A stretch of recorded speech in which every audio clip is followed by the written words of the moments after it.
You've been out there all afternoon. What have you been observing? Tori, I'm standing along Mud Creek. This is in Hendersonville in Henderson County. And behind me, you can see that the water hasn't risen too much at this point, but that could change a little bit with more rain coming in. I wanted to point out the debris you see there in the creek. It's being collected so it doesn't wash downstream and cause, other issues with flooding. Now, this area of Henderson County was hit hard during Helene when this creek and another nearby creek flooded this entire area. Just feet from where I'm standing on Balfour Road, 3 people were killed when their mobile home was washed away by the floodwater. That mobile home ended up in a field about a half-mile away where it still sits today. Now, debris is still scattered here across yards, creek banks, and on the side of the road.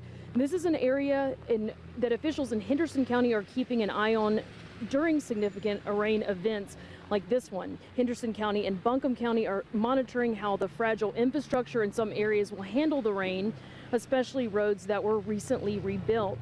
Now, officials in both counties also say some trees could still be unstable from Helene, and it's possible that those that haven't fallen yet could still fall as the ground gets more saturated.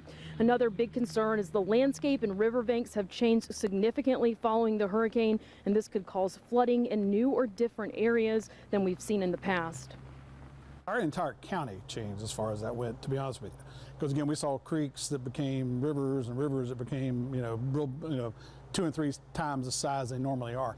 So really a lot of that has changed and a lot has shifted.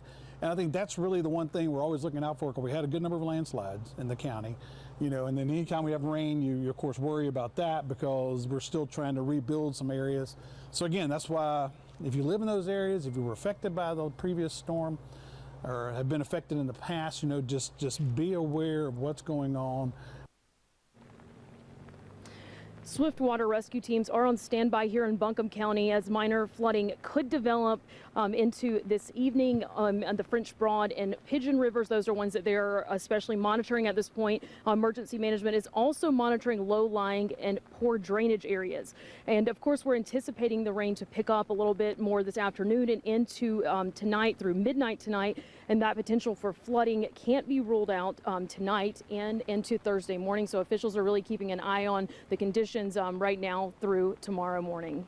Reporting live in Henderson County, Brooklyn Cromer, Fox Carolina News. A lot to clean up for those people there, Brooklyn. Thank you.